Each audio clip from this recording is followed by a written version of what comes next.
Right, so this should be episode 32 of the show that I call Both Laugh, the Dying Scene Quarantine Chat Show.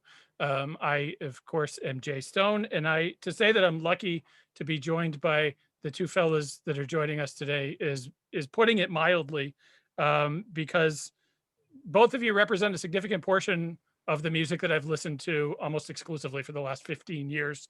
It, it including one of my favorite songwriters of all time. So Chris Wollard and Chad Darby from Ship Thieves, welcome and thank you for doing this. This is an honor for me. Oh, it's our pleasure.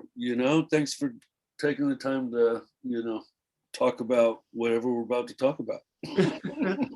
Well, we'll certainly talk about the new album, although your hat and the fact that I live in New England, I don't know whether to say congratulations or you're welcome for the Super Bowl. Hey man, it wasn't, it's a team sport. So let's just say that it's a team sport. He didn't do it on his own, but he sure did inject a crazy passion in the team. And yeah, man, being in Tampa his whole career, I'm going, how are we ever going to compete with some of these teams? Tampa's not known as like the I'm not going to even finish that statement. The best sports organization ever.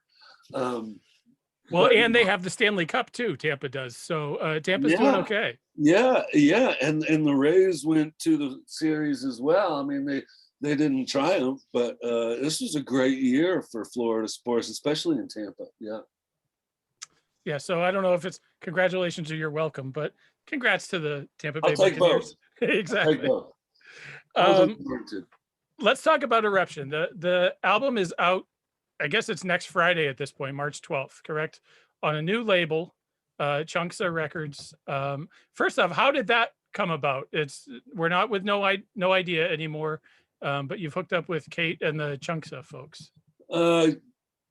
Kate is one of my best friends on the planet, so that's how that happened.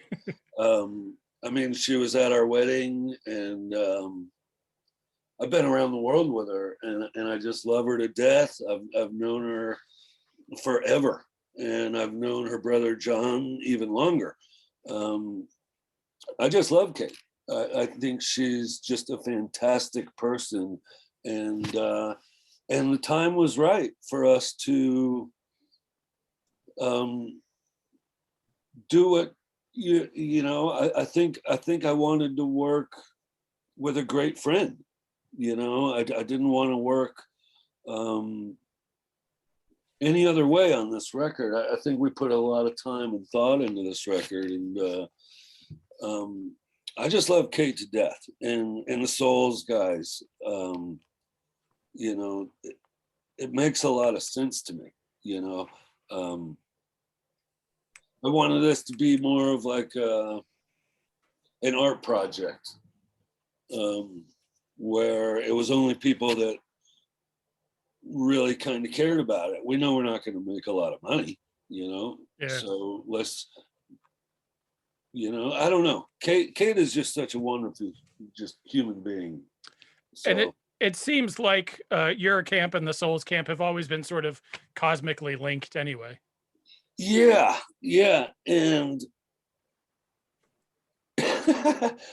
I mean, even before we ever met him, I remember like the Avail guys being like, oh, once you guys meet the Souls, you just, everybody always told us that. And then we started kind of meeting them around, just like when we'd be in New York, we'd go out to bars and stuff. And I think we met Keeneland first, but all of those guys are just awesome. And I don't know what it is. We're they're in the big city and we're down here in the swamp. So we come from really different places, but there's just like a magic when we're all in the room, I think we all are just, we've been lucky enough to do so much together that, I mean, they're just wonderful friends. I've been playing the album a lot because it's great. And every time a Ship Thieves album comes out, I do the same thing. But my wife, I was playing it while I was making dinner tonight, and she says, it sounds like the Ship Thief, like it sounds sort of like the sound that came together on the last album on No Anchor. It sounds like that, but amplified. Like Yeah. the grooves are bigger, the bass grooves are bigger, the drums are bigger, like the choruses are bigger. Does that make sense? Like it's a Ship Thieves album just kind of blown up to 11. Yeah, Chad, you want to say anything about that? I mean, I don't you and Bobby had by the time we did that record, you and Bobby had done a lot of stuff together. So yeah. By the end of, I guess, Canyons, really, I think we've talked about that a lot as a band. We wrote Poison Friends, and that was kind of like this thing that happened where we all kind of like gelled together, and we're like, okay, this is kind of like this, we're a band now, and this thing is happening. And then through No Anchor, we kind of were finding that, and yeah, definitely on the new album, it's definitely like we have found ourselves like a solid unit. I mean, the rhythm section, the guitars, the vocals, like Addison jumping in and like a bigger capacity than he was before. Yeah. Singing and songwriting, and yeah, it's definitely. And also you songwriting, because, well, I mean, just to backtrack, the first album, Addie played a little bit on it, but really Addison had a studio, and we were friends. Addison had a studio with our friend Darren, who's in Reconciler. Yeah. And I went in there to do a couple songs for the first record, because that record was recorded at like 5 different studios with 6 different drummers, and just that wasn't really like a band thing. But then and this is kind of funny, because this is so me and Addie kind of got back together, because we knew each other when I was a teenager, when he was still in Quit, and we'd play shows together then. But then he moved up to Gainesville. Chad and Addie are from South Florida, Miami, okay. Miami area. Bobby is from just the other side of the state line into Georgia. I'm from south of Tampa. Anyway, I used to play with Addie's old band Quit when I was like a teenager, when they'd come up. And so, years later, he moves up to Gainesville, and we're like, oh, I haven't seen you in forever, man. What's up? And, and he starts a studio, and we're just hanging out. And once I went in there to do those couple songs, Addie was just like in it already, he was just like a part of it already. And so we just kind of kept working on stuff, and then we finished that album. So I had all like drum tracks, bass tracks, piano, a lot of stuff. But then I'd go do like, at the end of it, I went and did like the final like guitar solos and like kind of whatever studio fun you want to call it, and we did the first record, and George played on those 2 songs we did. George from Hot Water played on the 2 songs that we did at Addison's studio. And so George, I had already played with George for a long time. And once we did those, George came up to me and he goes, man, there's this bass player in town that I really, really think you should hook up with. And it was Chad, right? Yeah. But I didn't know Chad. I had not met Chad at this point, right? And he's like, well, who is it? I was like, who is it? And he's like, oh, his name's Chad, and blah, blah, blah. And he's into, and he's kind of talking about the stuff that like I'm into. And I'm like, yeah, okay. I'm like, who is he? And he's like, oh, you wouldn't know him. And I'm like, well, then fuck him. Right? You know, I was like, I just didn't trust it for some reason. Yeah. And then about a month later, Jason Black called me up. And he's like, hey man, I gotta tell you, there's this bass player I really think you can hook up with. And it was Chad. And I was like, there ain't no way these two dudes, there ain't no way that this is happening. Right. So I was, you know, because I don't know, like we have the dynamic in hot water is what it is, you know. But I was like, okay, if these guys are both saying this, I need to like meet this guy. Yeah, right. You know? And sure as shit, you know, me and Chad just kind of I think we understood, I think we share some common roots. You know, Chad knows more about metal and stuff like that than I do. But as far as like rock and roll, like old Motown, like classic rock, reggae, there's a lot of stuff that we both like. And there's a lot of stuff that we both pull from. And he was just like this instant, like me and Addison were just like, oh my God. And we're playing, you know, we had another drummer that was, you know, for where we were at, you know, it was a lot of fun. But he was in another band, this band called Ninja Gun. Did you ever hear them? Yeah. And they were actually getting really busy. So he said, look, man, we're going out on tour. I know you guys are writing. I think you should try out Bobby Brown, which Bobby Brown was at our first practice with our old drummer. You know, really? like we were all there together, and Bobby Brown knew Addison from touring with the Enablers and Black Cougar Shock Unit. And man, so when Bobby Brown came in, that's when we did Canyons. But that was still a lot of the songs that I had kind of written by myself. But now we had a band. Yeah. And so it was like towards the end of those, like the last few songs we wrote for that, it was starting to be like we were all contributing, and honestly, I wasn't being so like controlling, you know. We were getting really used to each other. And so then when we did No Anchor, that's when we, I think, really started as a band. And that's why I took my name off the front cover. Yeah. I felt like now we're writing as a real band. You know, we're all contributing where we can, and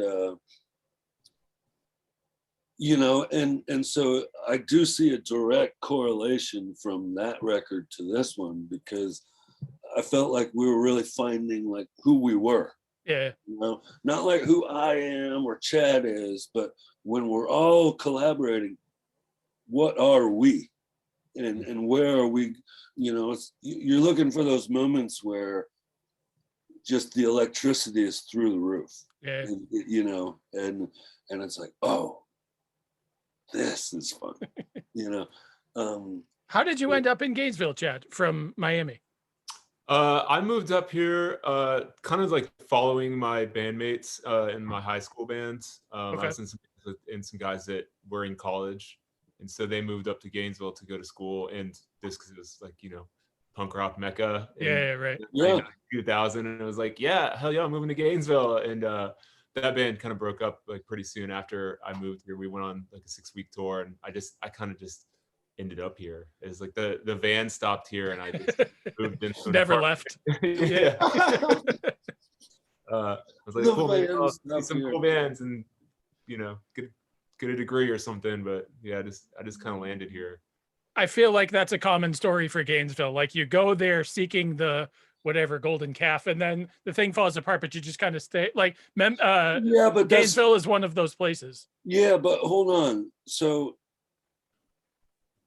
yes, but not really. I mean, maybe for people that are farther away. Yeah. But like growing up in Bradenton, well, I mean, I went to high school in Bradenton. I was born in Flint, Michigan. Okay. But when I first started going to punk rock shows, they were in Tampa, right? Because that was 50 minutes away or something. And it was awesome. Yeah. I'd never been to a concert before. And all of a sudden I'm going to these just completely out of control punk rock shows. But I didn't really know much. So, because I was a kid, 14 years old, you know? So there was a lot of violence back in old Tampa. A lot of skinheads. And when I say skinheads, I mean like, you know, Nazis, you know? Oh, we had it in Boston. Yeah. I'm sure you do. I'm well aware. You know? In Miami, but back then it was like, that was the only, I'd never been to a concert before I went. I'd never been to any concert before I saw a punk rock concert. And really it was like, you know, you're getting knocked around a fair amount. And then throughout high school, it was like that. But throughout high school, I started, you know, oh, these bands, certain bands are going to Miami, so I'll go check out that. Certain bands are going to Melbourne, I'll go check that out, or Orlando. And so after a while, you end up going to a show in Gainesville because it was only like 2.5 hours away. And it's just a different vibe. Yeah. It's just a completely different vibe. I mean, there's a lot of big buildings getting put up now, but this was a really small, sleepy town. And it was like block by block, there's like a band on every block. And there was house shows every weekend. Yeah. And there were no fights. There just weren't. You'd have metal bands playing with hippie bands, playing with punk rock bands. It didn't matter. You know, we used to like make the craziest mishmash of like styles on purpose. Because it'd be like, oh, well, your fans will see us and our fans will see, you know. But that was so different than Tampa, where things were at that time really contentious. So you just started having this thing where like, you go back home after like a weekend trip to Gainesville, you know, like in the early 90s or something. And then you go to your next Tampa show and you're like, God damn, there's another fight. And so you just start building up this idea. At least that was for me and Jason Black and, you know, the friends that I went to high school with. It was like, as soon as I get out of high school, move to Gainesville. Yeah. The rent was like half the price. Like every single kitchen in town was run by punk rockers, so you could get a job. You know, it was just awesome, you know. So it wasn't necessarily that like we were all like making like great music and that it was this mecca. It was just like there was this counterculture happening that, you know, we could all kind of walk around the student ghetto and you just hang out with different people and you'd meet people every day, you know. And it was just kind of a, you know, it was really like a bohemian kind of thing almost, more than it was punk rock, really. But it was super fun, you know, and it just kept drawing people because it was like a neighborhood vibe to the scene. Like everybody lived within walking distance or at least bike riding distance. Yeah. You know, is that essentially still the case now in Gainesville for bands that are there? Somewhat, but like, and I'm not happy about this, but like this town would not exist without the university. I mean, it would exist, but it wouldn't be what it is. And as the university is growing, it's spreading out. And what used to be the student ghetto is now becoming high-rise apartment buildings. So there's no real like student ghetto anymore. It's more like certain areas where we've all kind of spread out into. Yeah, you know, like where Chad lives, there's a bunch of people. He's in the southeast. A lot of our friends live on the northeast. Just around me, like George lives right down the road. Some of my best friends live right down the road. But it used to be really like this kind of really small neighborhood that was just cheap housing, that was right by the school and right by Midtown and downtown. And now the rent inflation is you can't afford to live there really, unless you're, you know, I don't know, you gotta have something else going on, you know. So our dynamic has changed a lot in town. Housing prices are through the roof. Just absolutely through the roof. Like a house today in Gainesville is probably twice as much as what it was 2-3 years ago. Like it's really through the roof. And I think sounds about like here. I think part of that is because they're knocking down entire city blocks and then just building these high rises up where, you know, then the dynamics just kind of change, you know, where people can find cheap housing, then they move in, then they fix that up, and then it displaces other people. Right. And I think it's pretty grotesque what is happening in this town. It makes me want to puke a lot. Yeah, I agree. But I do love this town. I do love this town. That sounds exactly like Tim Berry with Richmond and sort of the thing that's going on in Richmond, Virginia too. I can understand that, you know, and a couple of the Hot Water Boys, we really did almost move up there years ago, back in the, I guess it'd be late 90s.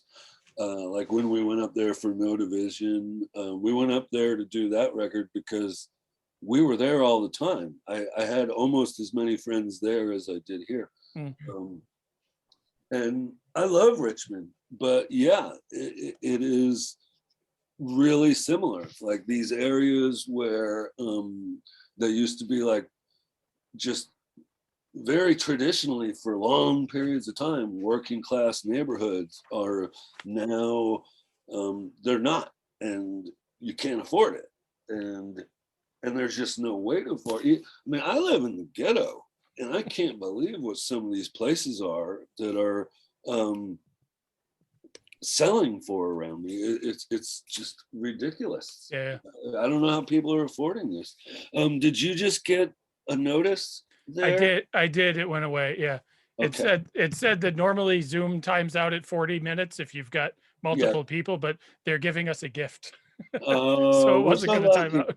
We're so lucky. Hey, if we have to restart it, we can restart it. Yeah, if it kicks us off, I'll give you the high sign if it pops up again. But yeah, if it kicks us off, I will definitely look for a new invite. That was a quick half hour or whatever it's been. Let's get back to Eruption a little bit. I noticed that the album was mostly written and recorded in 2017 and 2018, but thematically it sounds, it eerily overlaps, I think, with a lot of the goings on of 2020. It's whether you like had this crystal ball in the studio with you or whatever, but thematically there's some elements that could have been inspired by the last year. Yeah, and it kind of bums me out because I think that people are gonna misinterpret what I'm talking about. Yeah. But I think the great thing about songwriting is not telling people what you're talking about and letting them, like it's like reading a book. I don't want to know what the book's about before I read it. Yeah. You know, it's all supposed, you know, music's all supposed to be discovery. There's 12 tones we can make. It's just a different recipe in the oven, you know. Nobody's inventing anything. It's like walking around in the woods and just discovering things to me. But yeah, that bums me out because I was like, man, like people are gonna think that Virulent Man is about this. People are going to think that, you know, other things are about other things. But the whole outro to one song is in isolation. Like, yeah, I know. Yeah, that's, I know.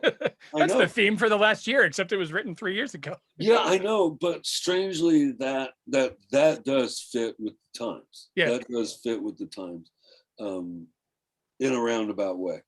No, in a very direct way. I think it. Yeah, because that song's kind of about,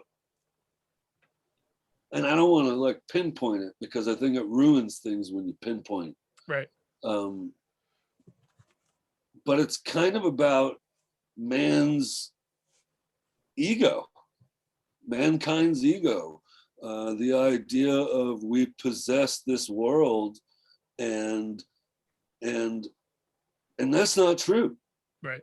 It's just not true. We don't possess the world, and it's about us. Sometimes the world just will smack you down, and so at that moment in the record is when mankind gets like a reality check, like a little slap across the face, being like, "Who do you think you are? You don't own everything." Right. You know.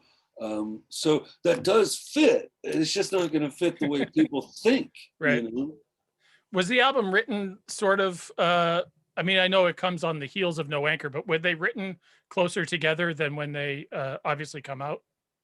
Well, I think that, yeah, but we don't really stop. So, I mean, as we were mixing No Anchor, you know, all of us already had some stuff we were like monkeying with. I think Embers of Enlightenment, and I don't know what, a month or two later, Chad. Probably. I mean, I'd say it's safe to say that while we were mixing and recording No Anchor, we were probably out writing, or soon after writing stuff that would become the next album, not with any intention of it being an album. I mean, working, you know, and just we write a lot of songs that like we just kind of keep writing. So sometimes it's like, hey, this is a great song, and then you write 2 more songs and you're like, those are great songs too. But then you get to your 4th song and you're like, oh, okay, so we're gonna do this. Fuck those first 3. We're gonna do this from now on. But we were really in a groove. So I do know that the first song I wrote after No Anchor was Embers of Enlightenment. And I knew exactly what I wanted to start with. I mean, I just knew, I didn't know how I was gonna figure it out. I didn't know how I was gonna pull it off.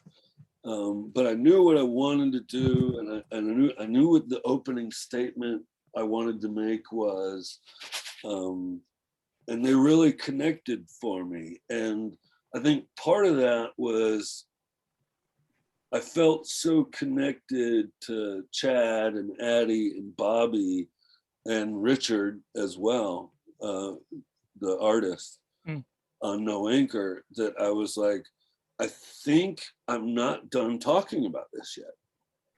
I think this spills over. I don't think I'm done yet with this like train of thought. And I still don't. But we all like we knew where we were clicking on the last record, and we knew where there was still some frontiers, you know, open for us. So I think we just kind of dove back in it, because I mean, there were moments on No Anchor where I think we just really, really clicked, and it was like, let's chase this. Let's chase this, you know. Let's chase this together. And that being said, that meant that it wasn't just me songwriting. I was gonna say, do you guys write together? This album, it sounds tighter if that makes sense, but it sounds like you write together. Is that fair to say? Well, I don't think we really care where the ideas come from. Fair enough. Right? I think we're all just kind of trying to discover who we are as a group. And so that means we're always presenting ideas, right? And just because I present an idea doesn't mean it's going on the record. There's plenty of songs I wrote for this record that didn't go on this record. But it started being, I don't know, I mean, that's just like respect, right? Like we're earning each other's respect and we're learning to love each other. And, you know, when Chad brings an idea, I don't think of it as any different than one of my ideas. I think we got to sit down and hash this out in the band and see where it goes. And is there magic there? Is like, because if you can like feel it in the room, then we pursue it. And if you can't, we kind of go, well, what else you want to do? Yeah. That's a very accurate way of describing what it's like. You know, right? Yeah. And I mean, like, sometimes it's just like, hey, this is getting, I'm scratching my head a little too much. Chad, I challenge you to a game of darts. And after this, we will start a new idea. But let's get our brain off of this one. I mean, yeah. So, yeah. I mean, from my standpoint, there's always someone in the band brings in like an idea. We don't really do a whole lot of like, oh, we're just gonna kind of like jam out and try to find. There's usually like a pretty solid idea, but it might not be a full fleshed out song, but there's like a strong riff or a strong two riffs. Usually Chris or Addison will come with more of a structured song where I'll have like a riff and I'll be like, this thing sounds cool. I have no idea. Chris, make this into a cool song, you know? Yeah. But yes. But that I really do think that the more we play, the more we get better at that, you know? And I think that that's like a really normal thing. Because now, Chad, what are we at? Like 10 years that I've been playing with you or something? Yeah, because we did. Yeah, you know, I mean that equates. Yeah, right. Even more, right? So I mean that equates to a lot of chemistry because now we've talked about not just like our mutual love of reggae music or Motown music or different punk rock bands, but we've actually had time to talk about what we love about certain stuff, you know, and like which. You know, or like a chord progression comes up and we go, wait a minute, we could go like that, you know, like we could take that punk rock riff and maybe more make it like, you know, like whatever we want to do. And luckily, because of how weird the start of the band was, there's no like template. Right? Like nobody's asking us to do what we did on the first album because we're just growing and it's becoming different, you know, and so, you know, that's when we're like, hey, let's do a cover song. Let's just learn some stuff. Let's just go out to the warehouse, you know. We wanted a way to record in our warehouse, and then Cleopatra Records said, which I don't even know how they ever even heard of us, but they said, hey, you guys want to be on a couple compilations for some holidays? And I was like, well, I never thought I'd do anything like that. I'm like, who? And I'm like, Cleopatra? I thought that was like a big, what, like, I don't know what this is, but it was like, hey, we'll be able to buy like this awesome interface if we do these two covers, you know? And then we'll be able to go out to the warehouse and just like record our own stuff. at least demos. And you know, Chad right down there has lots of experience like engineering and producing and DJing, and also Addison has a lot of experience engineering, producing, and I have a lot of experience in wasting other people's money trying to figure out guitar solos. So, you know, it was like, fuck yeah, you know. So we bought this interface, and you know, now we're just kind of having fun. We're kind of having fun with it all, you know. So wait, what songs did you learn for holiday compilations? Because as a big Ship Thieves fan, I don't know this. Oh, okay. You don't know this? I apparently haven't seen it. No. Okay, Well, now I'm sorry I brought it up. Our yeah, it's funny because our like new our quote unquote new Spotify profile or whatever is like as just Ship Thieves. I think only has our covers, our holiday covers. It's So people are going to be like, "What the hell is this band?" yeah. Oh yeah, we've been around 12 years, but all we've done is 2 holiday songs. Christmas cover and a Halloween cover. That's all we've done. That's a riot. It was fun. Yeah, that's this band. That's this band. We do everything in a bad order. You know, I don't know.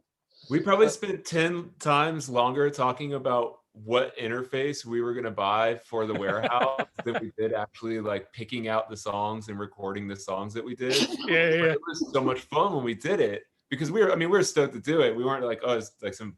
No, we were like, oh yeah, why not? Why not have some fun?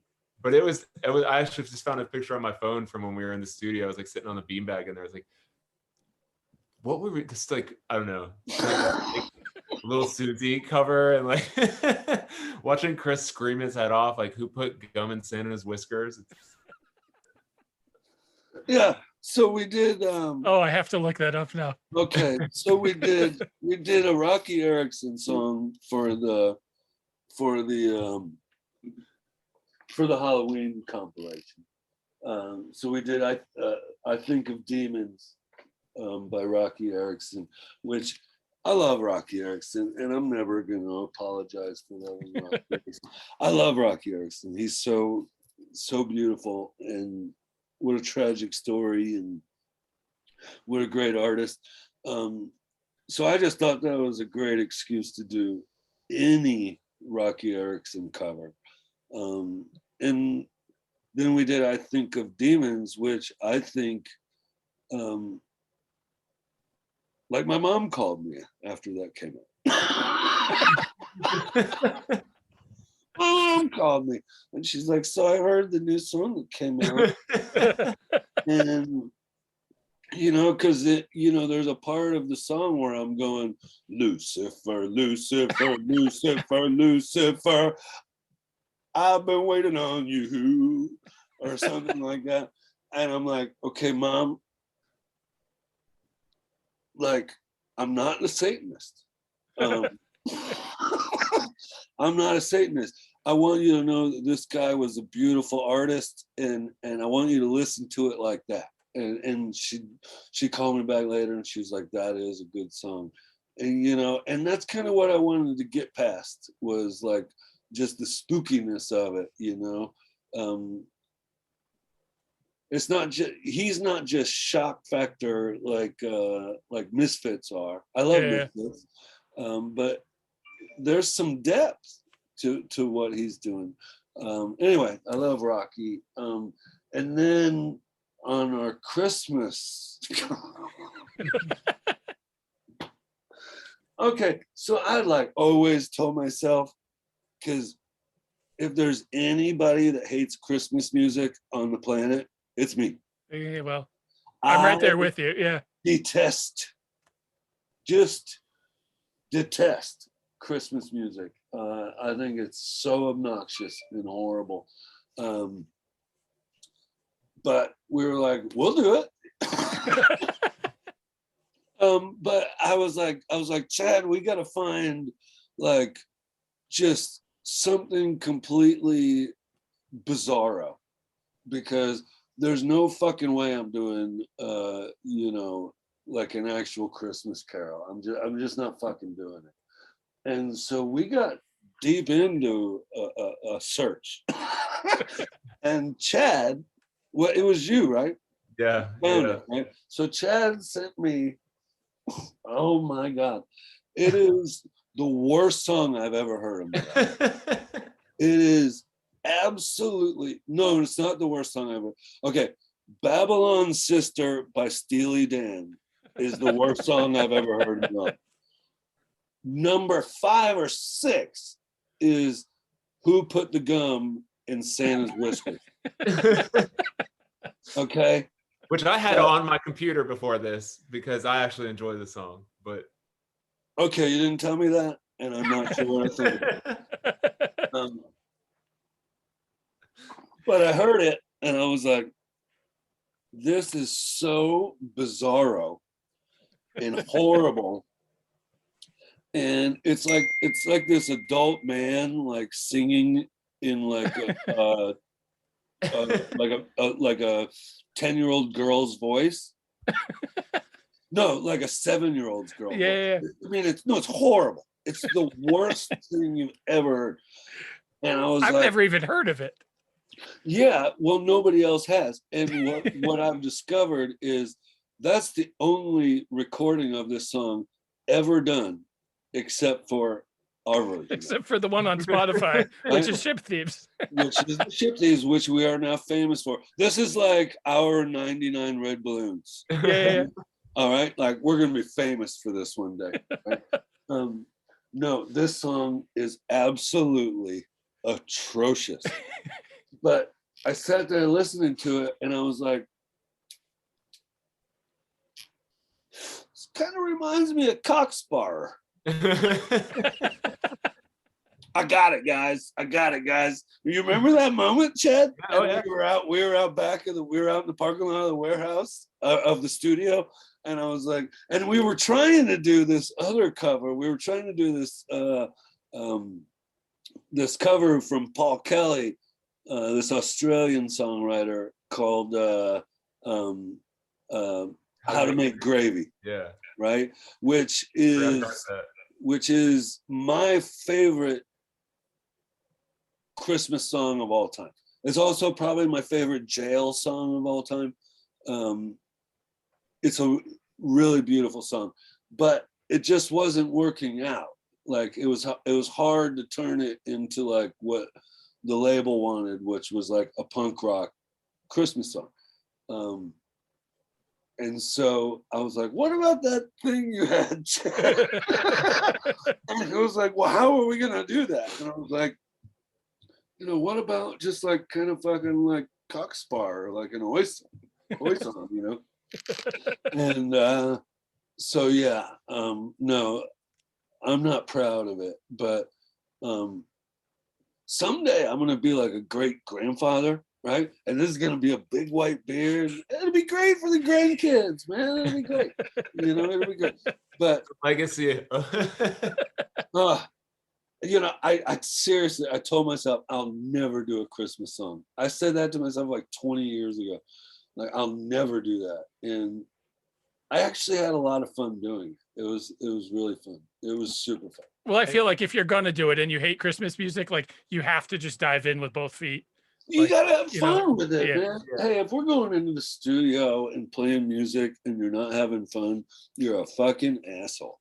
Right? Absolutely. And like tying that into the new album, we did that with Ryan. So it was like our homie who we. Oh yeah, I mean we did it at the same studio. Like at a real studio, yeah. Oh yeah. We went in there with our friend. It was like we were hanging out with our friend in a cool studio recording, and it sounded good, and it was fun. Like the whole experience was great. And then it's like we at that point I guess had already. Have we recorded the new record, or we were like? Oh yeah, the new record was done. I don't know if it was. I don't know if we had the masters yet, but like the typical thing with Ship Thieves is we finish a record and then it takes us another year to mix it, and then it takes us another year to pick a mastering guy, even though that's not even a real conversation because we usually just do what we can afford. Fair, yeah. But no, man, we're a slow moving band, and I don't really want to apologize for it.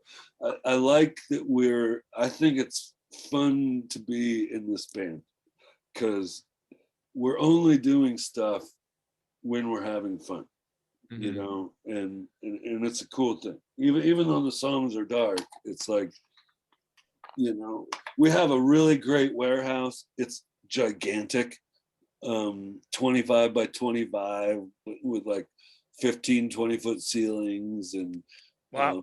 It's like a clubhouse, Yeah. you know, and there's a couple other bands in there, and it's just a lot of fun to play music, right? And so we just don't rush anything. We don't have a label that's like looking at the watch being like, we need demos. Yeah. It's just like you know, we were always on No Idea, where I mean, you know, I mean, Chad used to work at No Idea. Right. And Chad used to work at No Idea during all of these records. And fact of the matter is, Chad worked his fucking ass off, you know, and the guys that worked their ass off. But it wasn't like a label that was, you know, I guess we weren't taking it seriously and they weren't taking it seriously. But as the band evolved and we did that last record, we were like, we really are having fun now. And this is like, we're finding something that, like, we're finding a little patch of the forest that we can call that's ours. And it was like, we want to make sure that everybody that is involved in this is actually like with us. Yeah. In this. And that's where I had to like really think about it. And going back to Kate, I mean, give me a break. You know, and I'm not saying anything about VAR. VAR was also from VAR and Jen from No Idea. They were also at my wedding. And so was Kate, you know, these are great friends, but I really wanted to do something where people would treat it as this is an art project and we're all going to care about it, you know, a little differently than, you know, like Hot Water has done in the past, or not always, but also Ship Thieves, different than we've done in the past. I think Ship Thieves we might have worked looking at convenience more than like what we're doing now is, man, it's so much fun to work with all these people that are just really, really, really, really great friends. And that's the only basis I even know these people. Yeah. You know, like, this isn't business. This is friends trying to do something together. And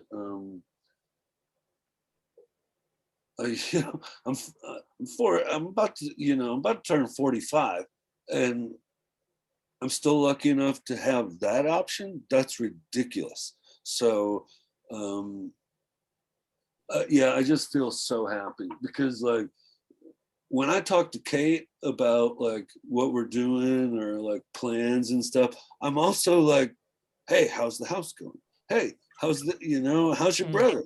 You know, how's the restaurant? You know, like, we've just known each other for so long, and you know, we've toured together and all this stuff, but it was, you know, the Hot Water camp and the Bouncing Souls camp, and I go, man, if these aren't best friends, I don't know who are. And that's how I feel about the Ship Thieves too. You know, like, these are like my bros who I talk to even when we have nothing to talk about. And you know, we all get into different like little projects and ideas, and I don't know. I feel really lucky because I didn't even know I was gonna end up with a band when I started that first. But now, like, I'm in this band where I'm like, I almost kind of can't imagine not being in this band.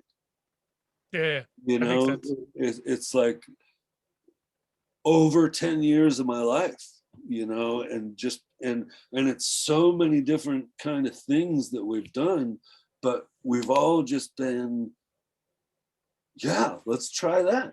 Let's do a Motown vibe. Let's do a Motorhead vibe. Let's do an acoustic song. Who cares? Yeah. You know, and that was the whole spirit of the band when I started it, you know, or not when I started it, but when I did the first record, you know, like I called it Ship Thieves because there's an awesome book called Ship Thieves. Yeah. And it's not a pirate book. It's not a pirate book. Right. This is a jailbreak book. Right. This is about looking for freedom and just looking for the future and refusing to deal, refusing the shitty hand you've been dealt and saying, man, fuck that. Like, I'm going to take control and I'm going to have some fun. I'm going to go explore with my friends. And I don't know what I'm going to find. Yeah.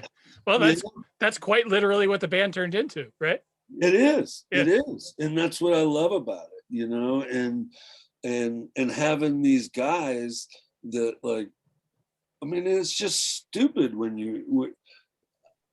this band is stupid from one aspect. I'll tell you this. That'll be the poll quote. I am the worst guitar player in this band. This is a fact. I'm one of the two guys holding the guitar. Yeah, right.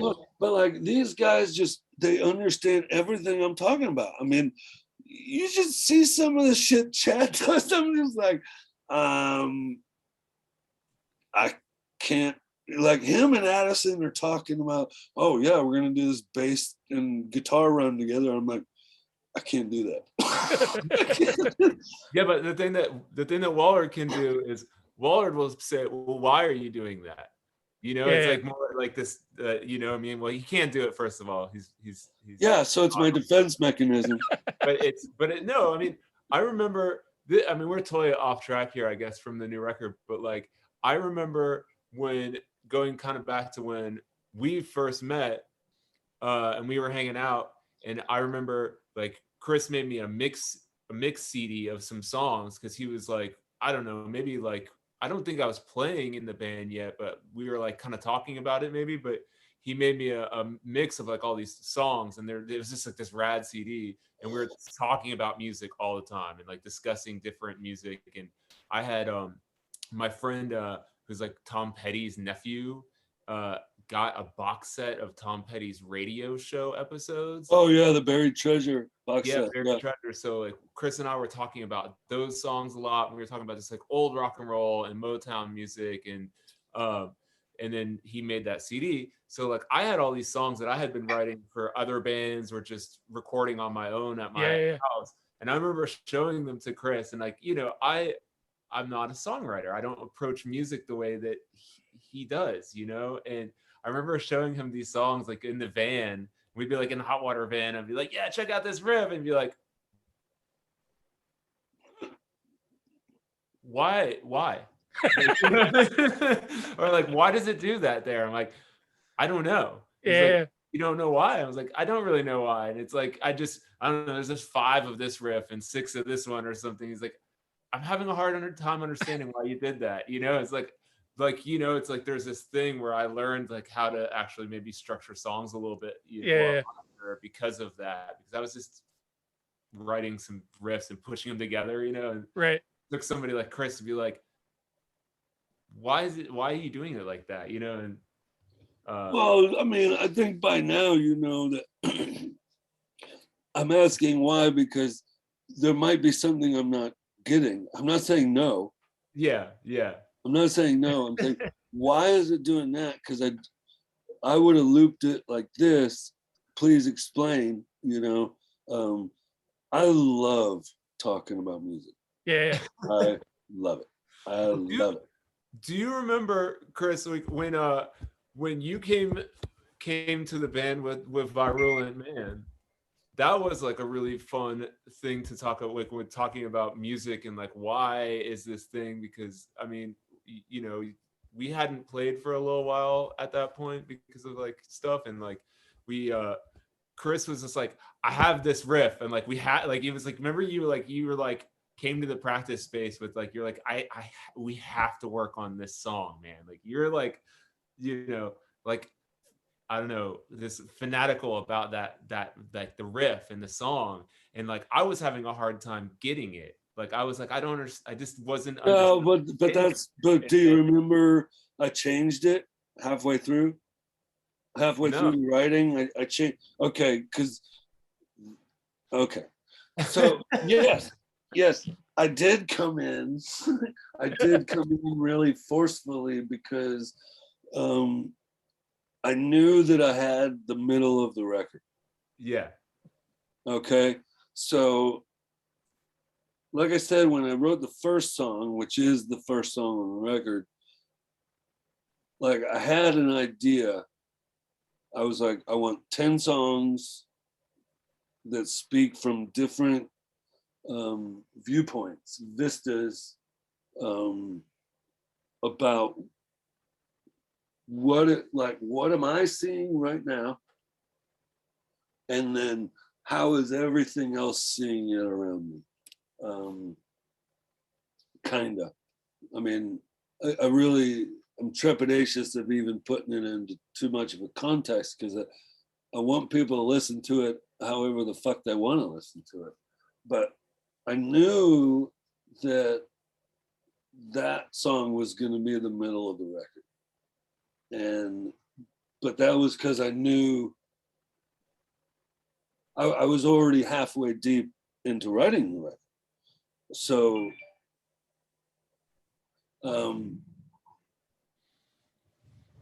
I called it that for, I hate telling people what songs. So I'm trying to think about. Okay, so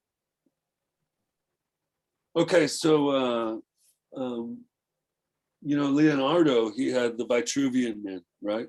Yeah. The Vitruvian Man, Right.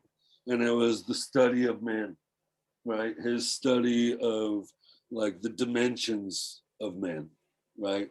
And to me, I was like, okay, I want to study the dimensions in a certain kind of like psychological way. And so I was like, this is coming to be like the heart of, because like I'm, as a person, I'm not in the album really very much, other than like an observer. But mankind is obviously the center of my world, and I thought it had to be the center of the record. But I will say there's a lot of themes in the record of possession, concepts of ownership, where we fit in with the beings around us and how they fit in with us, and in the ego of man to think that like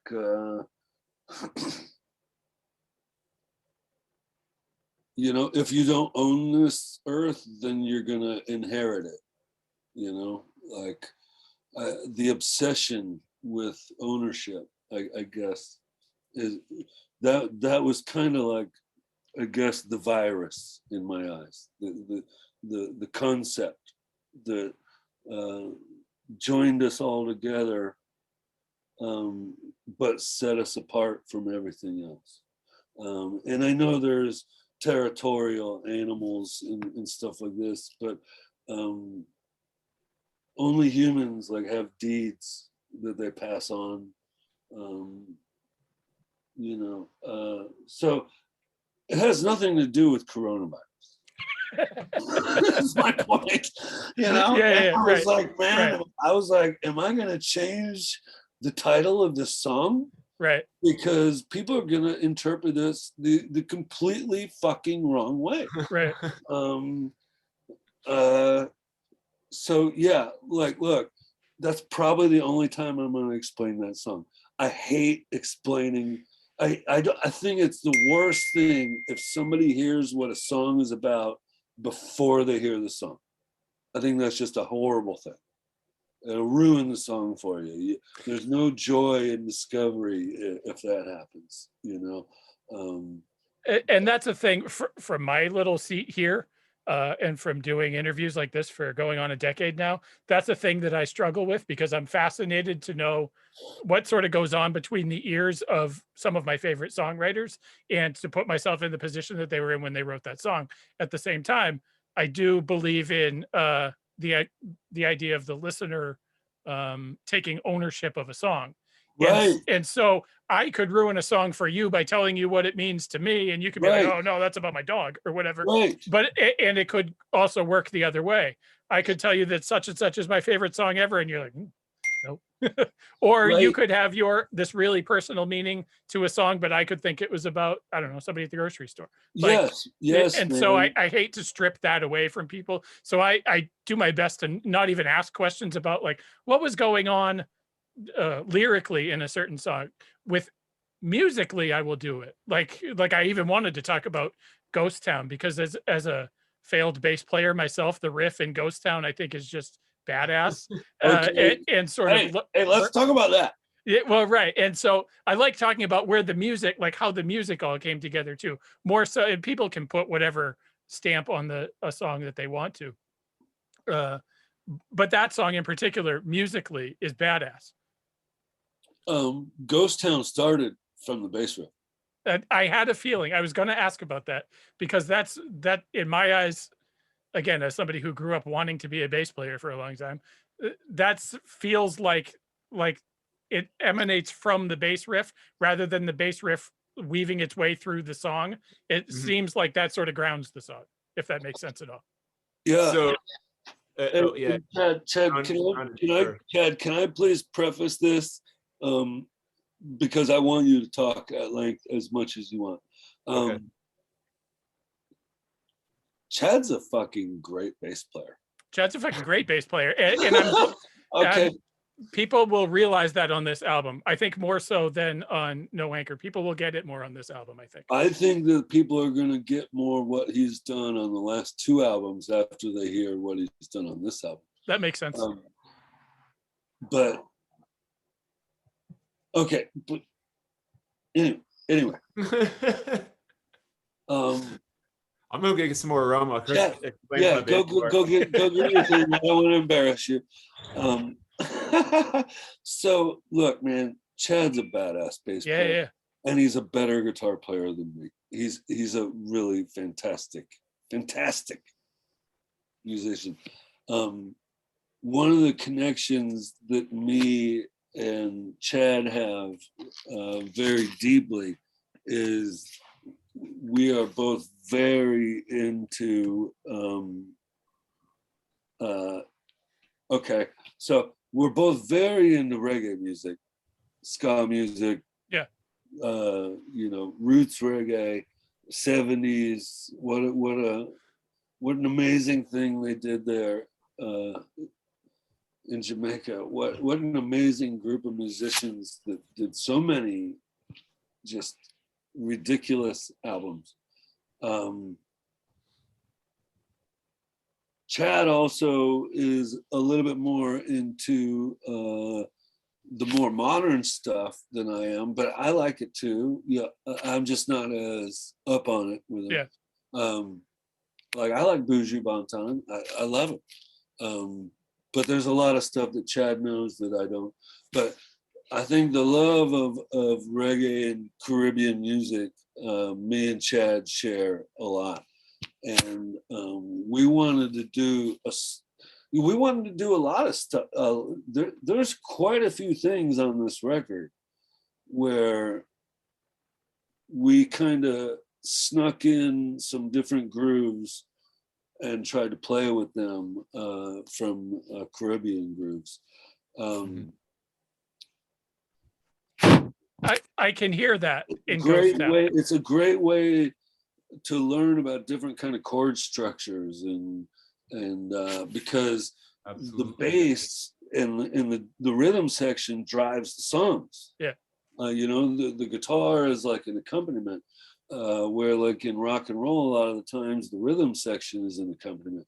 So we were trying to find this kind of way of not playing like reggae songs, but trying to figure out where we could use these influences to steer us maybe into different chord progressions or different rhythmic attacks. And so, yeah, as I remember it, Chad, that whole song started with a groove of like, boom, boom, bah, boom, boom, bah, well, so that it started with right. It started with like well, yeah, I mean the bass line on that song, it was kind of like the whole middle part was what it started with, and The bridge is what it started with. Yeah, I hated it. Yeah. It was like Chris and Addison were out like having a beer outside the practice space, and Bobby and I were playing, and I was probably just messing with my amp or something, and I started playing this thing, and it was like just this thing. It wasn't. I hated it, and Chris came in and was like, "What is that? What is that?" And I was like, I don't know, you know. And keep playing. I was like, it's just this thing. Like, I don't know. It was like I think I was really like just having Bobby play so I could like dial on my amp or something. Yeah. But Chris, no man, you guys were in a full-on jam. I gotta correct you. You were in a full-on jam, and it was pretty good. Yeah, it's just So, but I had that thing, and I remember like telling Chris, I was like, I don't know, it sounds like a really bad Crass song or something. Chris is like, no, like he had this whole vision. No, you're talking about Race to Oblivion, dude. We're talking about Ghost Town. I'm talking about the right song. And so Chris came back like maybe a week later, wasn't long, and he had like the rest of the song written around the bridge part of the song. And it was like, because it's super fast with like the really mellow vocals, right? Yeah. And it's like he had this like, he wrote a song, like he did the thing where he wrote a song around this riff that I had, but it wasn't like in any way like intended. The riff wasn't intended to be a song the way I had it, but Chris made this like really beautiful song out of this thing, and like in this really, I don't know, pretty inventive way, like where it's really, that song's that's the fastest song on the record, but it's like the vocal part so like smooth and casual, right? But the bass line's like do do do do do do do do do do, you know? It's but I wanted the vocal part like to sound like who was singing it, and you know, like this is talking about like, you know, I mean really like the whole thought was Jesus, how many more friends am I going to have die? And just feeling like, because I live right here on 441. I mean, it's right there. Highway 441, like waves cracking on the beach. It's right there. 5 houses away from me. And just feeling like I was just losing too many friends, which I felt for a long time. And you know, and I feel the presence of some of my dead friends, and I don't know if those are ghosts or just like dreams that haunt you or whatever, but I feel like it's part of my reality, and so I felt like if these spirits, you know, of like Craig Nelson and some of our, just some of our great friends that we've passed that still kind of live in my head. I felt like they had to be here because they are here. And I know that sounds like I'm being a little bit like, I don't know. I'm not saying like my house is haunted. Right. I'm not saying that. I'm just saying like, cause I guess what I think is, I think there probably are ghosts and spirits out there, but I don't think they're bad, and I don't think they're evil. They're my friends, and they're looking. I just felt like some of my friends' spirits were unsettled, and I don't know. I don't know why I wanted to write a song about that.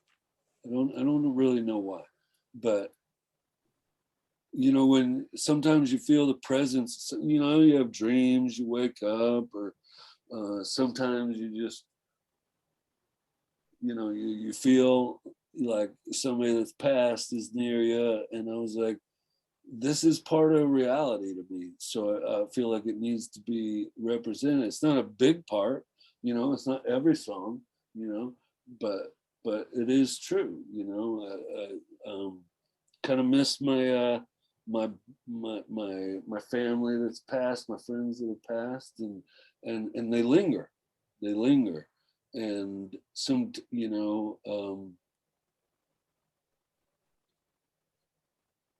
I think there's another good song about this. Paul Kelly wrote a good song recently. I think it's called "Every Day My Mother's Voice," and I think it's about how like the people you really respect, they become the voices in your head. Yeah.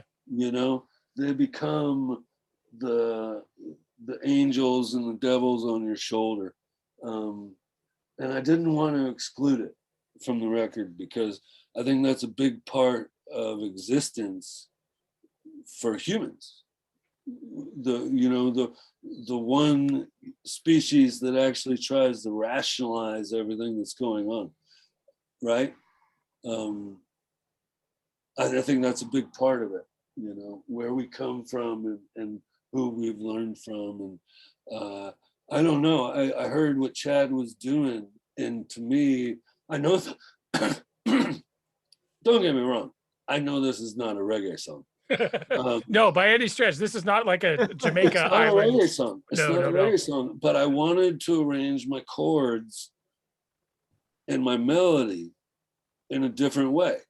And it was more of, I was trying to look for that kind of like mellow, spiritual reggae song kind of attack on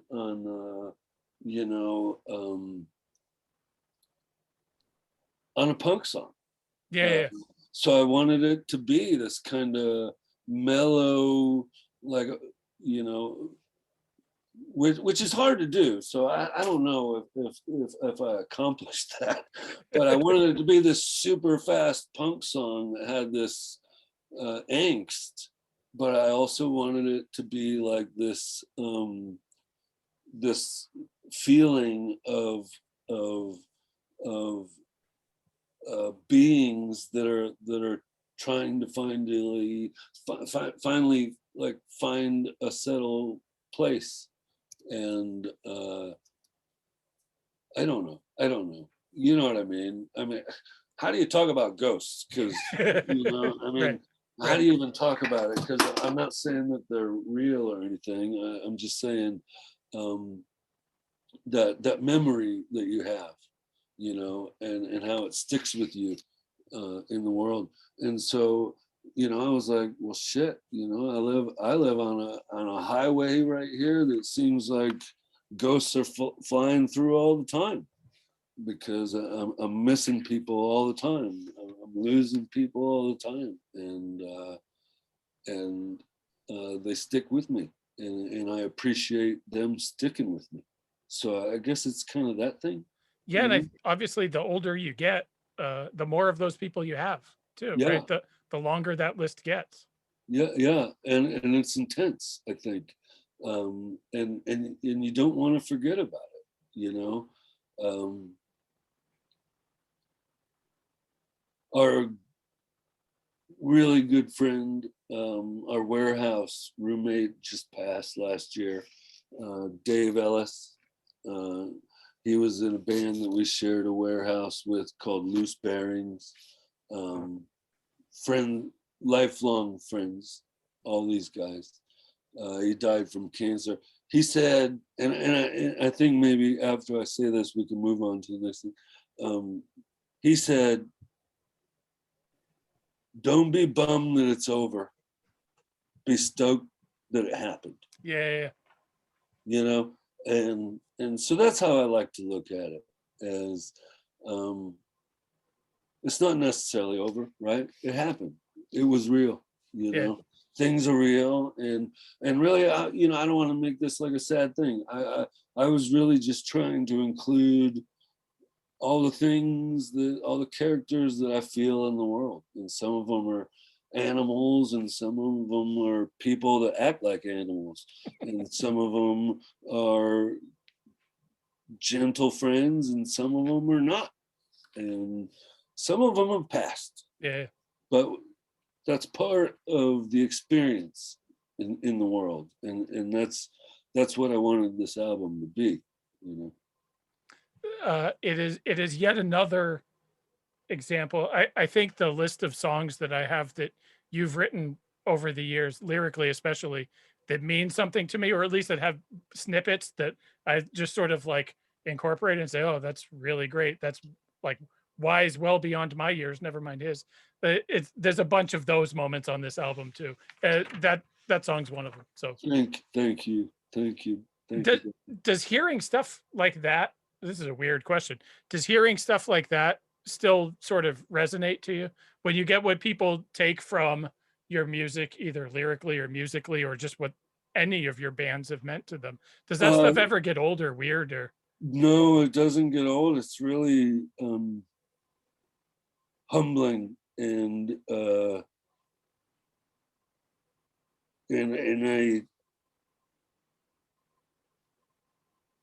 I'm very thankful, and I take it very seriously, because music's been a serious thing to me. Chad is in a band. Chad, right there on my screen. Chad is in Samiam. Chad's in Samiam, which is a fucking amazing band in and of itself. Not just an amazing band, but you know, outside of like, okay, so I learned how to play guitar really early. I started really early, and trumpet really early. I loved Chuck Berry growing up, the Beatles, Rolling Stones, Eric Clapton. I was just learning Muddy Waters. I was just learning kind of roots stuff growing up. Moved down to Florida, and all of a sudden, if you have a skateboard and a guitar, you're not allowed to hang out with anybody but the punk rockers. Yeah. You know, and then it was Minor Threat, 7 Seconds, Misfits, GBH, DRI, you know, the very first bands I heard. And then when I was, I don't know, 14, maybe 14 or something, I got that first Samiam 7-inch, and I was like, what the fuck? And I had a Crimpshank 7-inch, and I had a couple Lookout 7-inches before then, but that's why I bought the Samiam 7-inch, because it was on Lookout. Yeah. And then they did the Underground 12-inch, and then the self-titled LP, and then they did Soar, and I was like, you know, by that time I think I'd heard a lot of stuff, just different takes on how to do stuff. But I was a guitar player, and the only bands that I'd been able to play bass in were play in live. They'd have me as a bass player, which I wasn't a bass player. I'm a terrible bass player.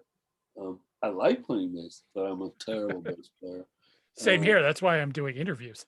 I'm terrible at it. Yeah, I just don't have the mind for it.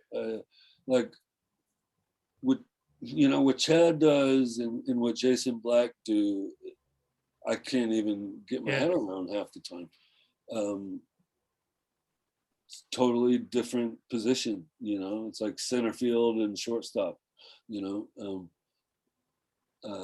like quarterback and left tackle. But anyway, and now I'm losing my track here. But when I heard Soar,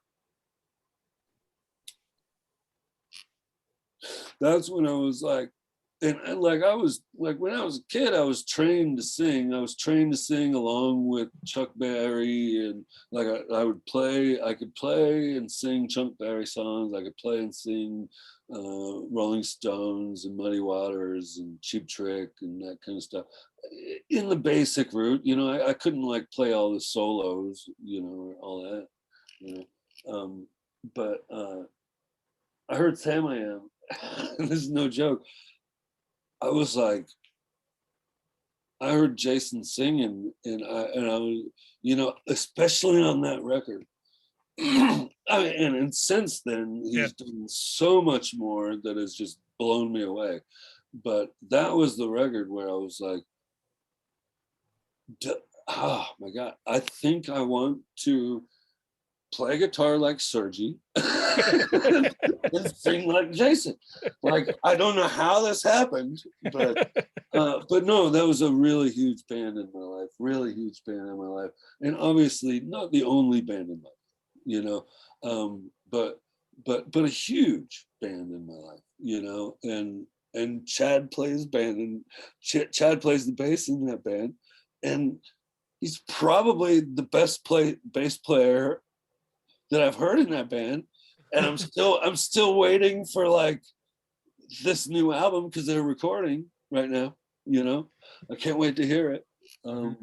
But yeah, I love Samiam. The last Samiam album was, I guess, Trips in 2011, and it's a really good record.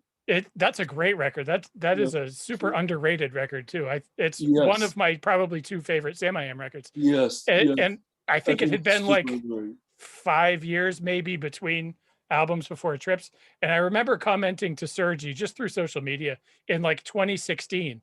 I said, well, it's been 5 years since Trips, and it was 5 years from the album before that. So does that mean new Samiam album in 2016? He's just like, no. No. And then he made Racket Club and Ways Away and all this other. He can't sit still, that guy. But no, he's and gosh, the draft, we got to tour with Samiam. That was before Chad was in the band, but I remember I've been lucky enough to have a few of these moments in my life, but when somebody said, do you want to go on tour with Samiam in Europe, I was like,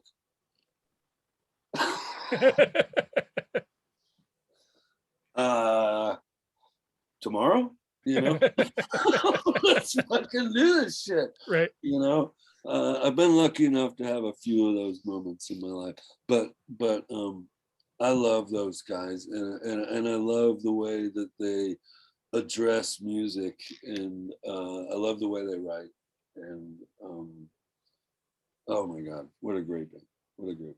I would say, like, this is like kind of looping back to your question to Chris about like songwriters and having people ask about the songs and like what the lyrical, what the lyrics mean and stuff like that. It's really crazy to me that I play in a band with Chris and with Jason, who are both these guys who have written songs that people, really intensely connect with. and I'm in both of those bands. And, like, you know, it's like I am not writing the lyrics, but it's, you know, I was listening to a podcast. I was listening to the Benny's podcast that going off. Yeah. I can't remember who they were interviewing, but I talked to Chris about this recently. But they were talking about, like, you know, like the drummer or the bass player in a band like plays a show and goes outside and smokes a cigarette and has a beer, but the singer of the band is, you know, like talking to people about, like, you know, people are like, oh, that song meant so much to me, like this happens, person passed away and this thing happened to me and I was divorced and that song like pulled me through everything. But like, meanwhile, I'm just sitting there like I'm having a beer and no one even really like wants to talk to me or anything. But I play in a band with Chris and Jason. And so right. It's like the two, like, you know, I mean, like at least in my life, like the two most prominent songwriters and that do that people have that connection with. So I'm like, I was listening to that episode and I was like, oh, I know. yeah, right. And that's true, because like when I was a kid, like that's the kind of connection I had with Jason. I was just like, man, this isn't like tough guy New York hardcore. This isn't political. This is just like a guy singing about his life. And I was like, man, like the honesty that he sang with, you know, it was unlike a lot of the stuff that I was hearing at the time. Yeah. And I'm not going to say that like 7 Seconds I loved. And at that time as well, and has lasted through the years just as much. But at that time, just Jason was so personal. You know, it was so much.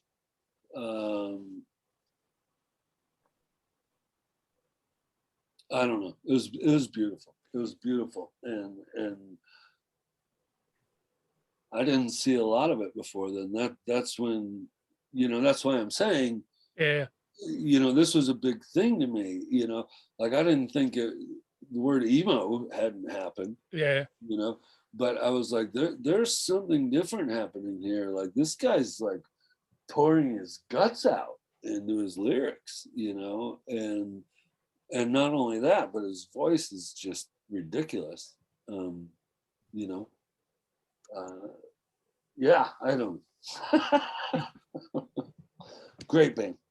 Absolutely. I don't want to take up too much of your evening. I'm just realizing it's like 20 minutes of 9 at this point. So we've been talking for a long time, but this has been anything you want to talk about. I'm here to talk, man, because we scheduled it. So it's all up to you. And I appreciate your time too. So I don't want to take up your time. This is it's on the short list of things that rank up there with touring Europe with Samiam for you. If that makes sense. So yeah, man. Sometimes it's just like, fuck, yes, I want to do this. Yeah. You know? I would say that people should make sure that they pre-order the album, because that's the thing you're supposed to say at this time, sort of in an interview and in a album release cycle, except that you can't buy it anymore. If you want it on physical copy, you're SOL. It is like you sold out of pre-orders. That's pretty fucking awesome. I had no idea. Yeah. No, I don't pay attention to that stuff too much. That kind of stuff stresses me out. Yeah. You know, I don't like reading reviews, and you know, all I hope is that a label has to invest money into it, and so I just hope that nobody loses money on anything I'm doing. I mean, it seems like you're off to a good start. That's got to be sort of a reassuring thing to know that people are that excited about it, right? To sell out of vinyl options before it even is released is pretty. To me, that would be a pretty cool thing. Well, of course it is. Yeah. Of course it is. I mean, it's very humbling. It's very, very humbling. I will say that when I called Kate about this, she said, why are you asking me to do this? And I was like, well, what do you mean? She was like, no, seriously, why on earth are you asking me to do this? This is barely even a label. Like, we're not gonna do anything. We're just gonna put out. And I was like, well, Kate, I mean, I'm just looking for a friend to work with, and to tell you the truth, we're not going to go on tour either. Yeah, right. We're not going to go on tour. I'm just trying to do an art project, and I hope we can look at it in a different way than like booking tours and stuff like that. And I hope we can do it, you know, like in a cost-effective way, to where like we get to do this art project. And you know, I don't think most people want to hear that, especially record labels. Mm-hmm. And so I gotta say, I'm just really lucky to have made some really beautiful friends through the years that have enabled me to do what I'm doing, because I'm not doing it in any sort of way that is going to, you know, I don't want to cut myself off at the knees, but you know what I mean? Yeah. Like when Ship Thieves are in the warehouse, we are just in the warehouse. We're not dreaming about where this is going to take us a year from now. Yeah. We're just trying to write some music, and we're trying to do an awesome album, because we know through our own experience, it's pretty hard to convince somebody to do it, you know, like, and so we feel like we're pretty lucky, and we try to have as much fun as possible, and also take it as serious as possible. And also, when I'm playing Chad and darts, I am trying to win every single time. All right, I'm trying to win. I'm not losing anymore. I'm not gonna lose anymore. I'm not gonna lose anymore. I'm telling you what, Chad, not gonna lose anymore. Yeah, like in following up on that, like what Chris was saying, like I was listening to the record recently. I've had to listen to the record like a lot of times, working on different like things for the record coming out, you know, like doing the mastering, working on the mastering, and then like doing art stuff or whatever. But I listened to it as like just to listen to it recently, and I was thinking about exactly what Chris was saying. I was like, man, this is such a fucking rad record to make, because there was like, this is just the four friends in a warehouse writing these songs. And like, I remembered when every single song was born, like I was just listening to it. And I remember like when I was talking about Chris coming in with Virulent, man, Yeah. I've got the missing piece, man. And like all these things that happened when we were writing the record. And it was just really enjoyable to listen, because there wasn't some like, oh, we're making this because it's label, it's been this long since we've made a record or whatever. Like, oh no, we finally have, Chris is like, I have the concept is done, the record is done, we have the songs, we're stoked about the songs, let's go record it with our friend Ryan, who we love going to record with. Like, you know, like Ryan is such an amazing person. Yeah, like Ryan is a big part of our team. And then so it's like, you know, the four of us have this record that we've written, and then we go record it with Ryan, and then like Kate puts it out, and it's like, this is this really cool thing, like there's this team, and like there's like no one's shaky on the team, you know, it's like our team, like it's like it's like doesn't it feel awesome, man? Absolutely. Doesn't putting out this record feel more awesome? I don't know why. Absolutely. But I like, it's been a really nice experience, like putting this together, and just like, I don't know, man. And especially, I think, especially for me, when I'm calling up Kate. This is my sister. This is my, like, me and Kate have been around the world together, like, I love that girl. She is beautiful and amazing, and she's friends with my wife. Like, all of our friends are friends together, and so it just feels, it just felt really great the whole time. And I think we needed that kind of, because we're not like the band that's going, okay, we got to get on tour with this. We're not doing it. We don't have managers. Like, I've had managers, and I've had some managers that I really, really loved, like really, really great people.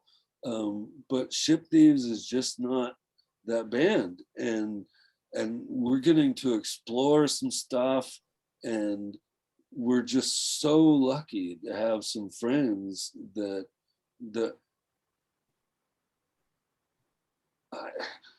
I don't know. I mean, they're sticking their neck out for us in so many ways, and you just can't help but be humbled when somebody says, yes, I'm gonna help you put out this record that you've been working on for for however long, which is, it's not like going to work, of course, like going to the warehouse, that's like going to the clubhouse, I mean, you're not working, but you're working, you're sweating your ass off.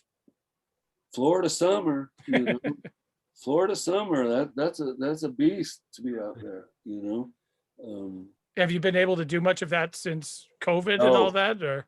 Absolutely not. Yeah. Absolutely not. It's been really, really, really difficult.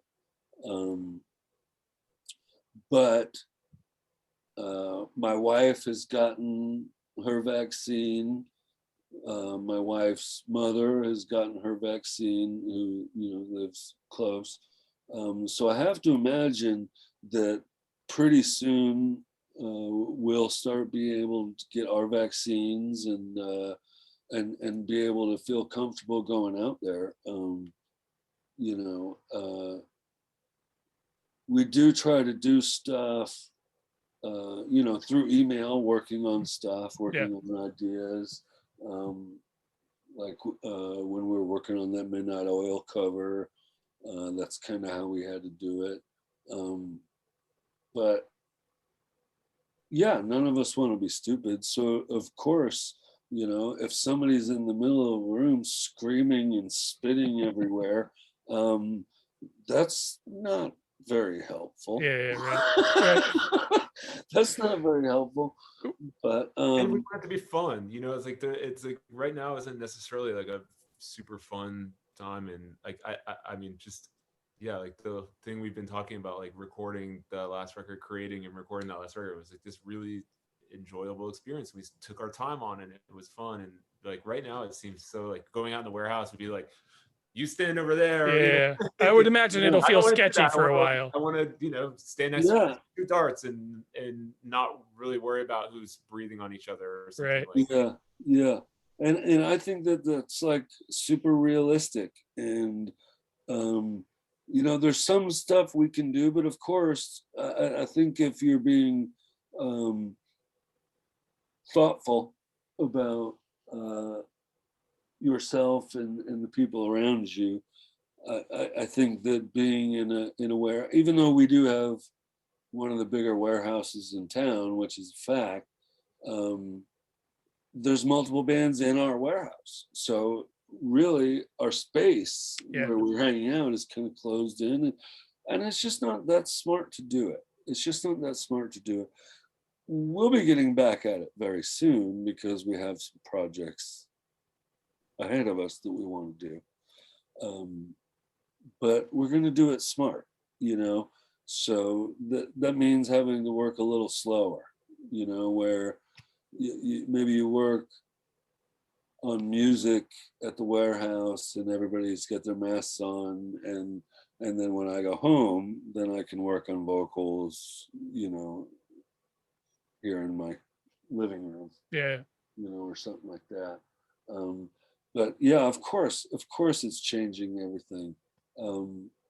I don't know anybody that plays music that hasn't had to completely reassess how they're doing business. And I don't mean just doing business. I mean like even just writing a song. Yeah. How the hell are we going to do this? Yeah.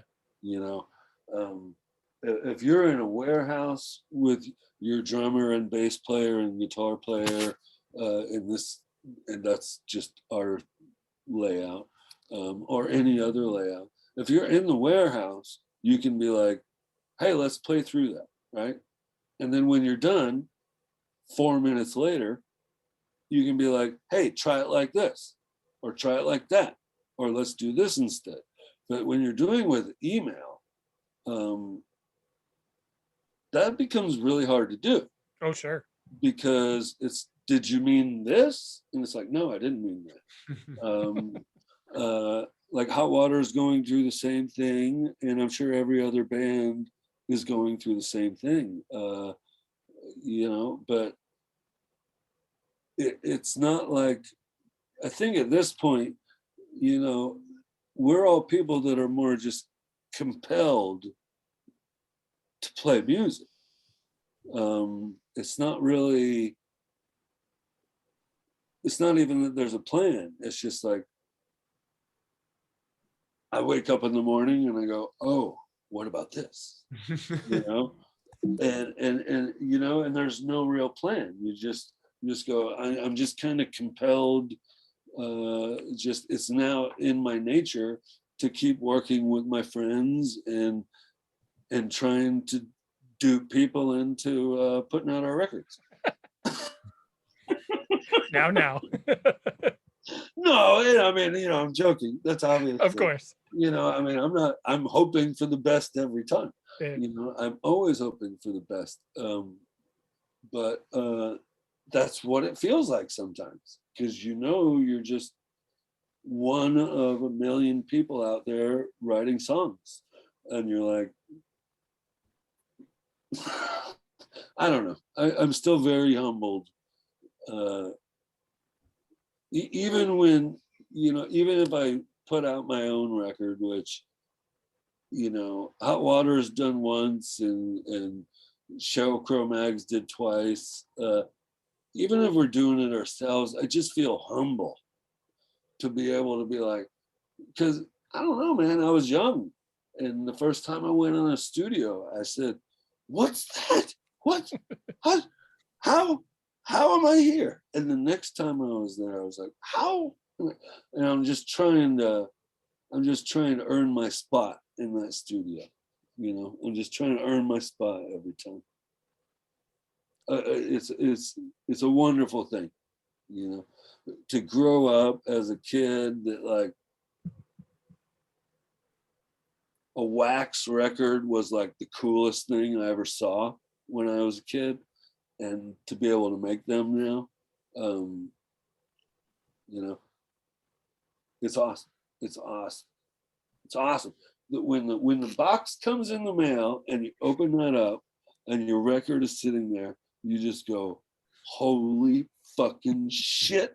And the world stops. Okay, the world stops. Whatever anybody was talking to you about, that's over, right? And you just walk straight to the record player and you're like, I've been waiting to do this.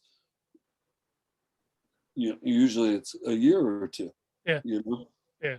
Like, I've been waiting to hear this on wax, because guitars never sound better than when they're on wax. Drums, vocals, bass, nothing sounds better than when it's on wax. And you just feel like you're getting to, you know, it makes you feel like a kid again. It really does. It's really neat. It's a neat thing. Our text messages when the records were coming in, you know, it's like we sound like like it's our first time ever putting Yeah, out. right.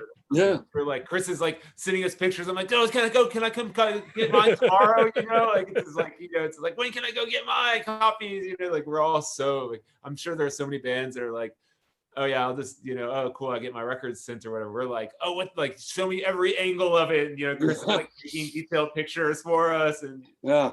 Oh man, I really love the paper that they printed the cover on. yeah, It really works for this, you know, which I actually sent Richard, our artist, I sent him that text. I said, oh my God, man, the paper that they printed your art on is amazing. And he was like, yes. And he's not even looking at it, or not even in the band, you know, but that's how it goes. That's how it goes. I'll be back in 1 second. Yeah. No, I think that speaks to the sort of authenticity behind the project and the amount of fun that everybody's having with the project. And I think there's probably a reason that the band is as good as it is, because you all enjoy it and enjoy the little stuff like that, you know? yeah, absolutely. Yeah, I mean, there's so much, just like the interactions in the practice space, or like while we're writing, or just via text talking about songs. Like I was saying, when I was listening to all the songs, like just thinking about those interactions, and you know, like certain songs, they all have these little stories just in like the musicianship, let's say, right? Like it has nothing to do with what Chris was even saying in the song, but like just how you're approaching the song, or like where a little certain part came from. And those little things are like, that's fun. Like that is just super fun, thinking that like no one's ever going to know where the drum beat that we got from this one song, what the idea was, and what conversations happened at the warehouse. But like I know that, and I think it's super fun, and like I get to super fun. like, hear that kind of thing, and like, you know, and it's super fun. It's super fun. Like being like, sorry, Bobby. Yeah. this song starts with a drum fill. Wow. Why is that? Well, we have a reason. We have a vision. And yeah, and like, you know, the course that some songs took in writing them, you know, like some songs started out completely different. Like some riffs started out like one song, My Ruined Man was a huge change. I don't even remember that one changing. Yeah, but that's that. But you already remember that when I was remember having a hard time with it. Yeah, I was like, okay, now we count it different, and it was a huge change. It used to be in like an odd time signature and had like another kind of like overlapping thing with it, and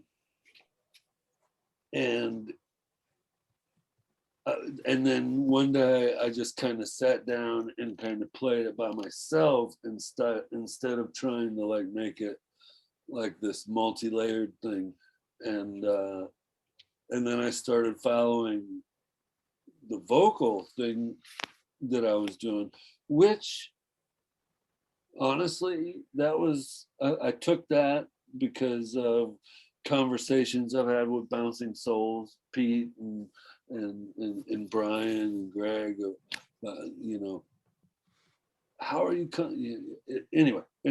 But I was like, I'm just gonna follow the vocals here of what I want to do, and that ended up meaning I'm gonna follow the lyrical thought instead of the vocal, and then I ended up switching things, and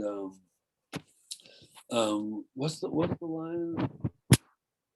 Something we keep thinking back. Oh yeah, we keep thinking backwards is the line in the chorus, and we stumble over it. Yeah, and that was because I completely changed the way that chorus hit, and I remember that chorus. I turned it around to completely 180 degrees, and I was like, I want us to lean into this a different way. So the song used to flow completely differently. But that's how that lyric came out, was more like I was trying to yell to the guys, like, backwards, man, backwards. Think about it. You got to twist this shit.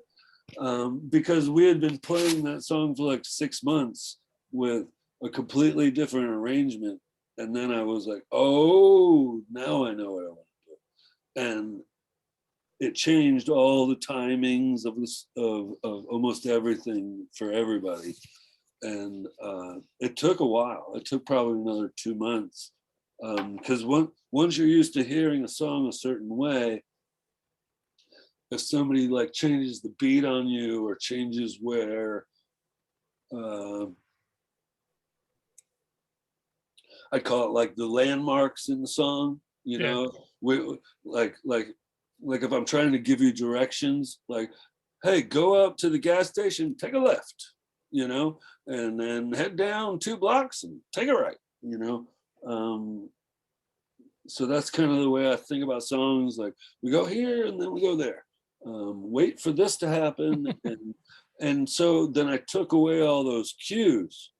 And the song used to play a completely different way. And I had to kind of sit back and forget about what we've been doing on the drums and bass, on the rhythm section side of stuff, and be like, no, I actually want the vocals to flow through this riff a different way than they originally had been, which meant that we had to change like our landmarks, and it took a little while, but I think it only took a little while because our band, which is probably the same as every other band in the world, we have really nice guitar amps and bass amps and drums, and we have a very underpowered PA. Right? So like I kept being like, follow the vocals. And they're like, can't hear you. And I'm like, hold on, let me turn my guitar up.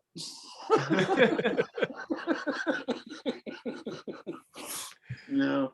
Well, and that seems like a process that would be almost impossible to do, or to rework a song like that over email. Like that seems like you have to get the feel to it that way. Yeah, I mean, I just think every song is its own thing, and I really do believe that, like I was saying earlier, I really do think, and I'm trying to think of a quote I heard recently about artists are, you know, different kinds of artists, and musicians are the kind of artists where they feel very comfortable exploring like similar surroundings. Okay, you're not trying to invent new surroundings. So yeah, to me, music is kind of like different than a lot of arts. I think music is more like you're not really creating things. It's more like you're landing on a beach and then you're exploring what's there. You know, you find a chord progression and you follow it. You find a vibe and you follow it. But by no means are you inventing anything. You're not inventing anything. You're not creating anything, especially in American rock music. You got 12 tones to play with. So you're just trying to find what's there. And a lot of times I think that people overinflate their egos, or like, oh, I discovered this. I don't know. We're all kind of walking around the same land. You know, we're all landing at the same place, and some of us focus on these things more, and some of us focus on these things more. But I think of it more as discovery than creativity, and so I think it's really just a wonderful thing if you can communicate with people in this medium. It's fascinated me my whole life. You know, you can paint pictures. You know, I mean, like I was saying, you know, Muddy Waters. You know, geez Louise. You know, I mean, the pictures. You know, Chuck Berry, the Beatles, all that roots rock. I just saw like, man, you know, I never wanted to be like. Well, that's a lie. I did want to be Eddie Van Halen, but my first real guitar teacher said, "No, I don't want you to do that." Like he wanted me to be more of a Malcolm Young than a Angus Young, you know, and I just love it. I just love it. You're exploring things that people have already explored, but you're able to find new things. Mm-hmm. And beyond that, you could explore with this group of people or this group of people, and you're going to find different things, even on the same ground. Yeah, sure. And so yeah, you know, I just think it's super humbling to have a chance to even be able to do a record, let alone to be able to keep doing them.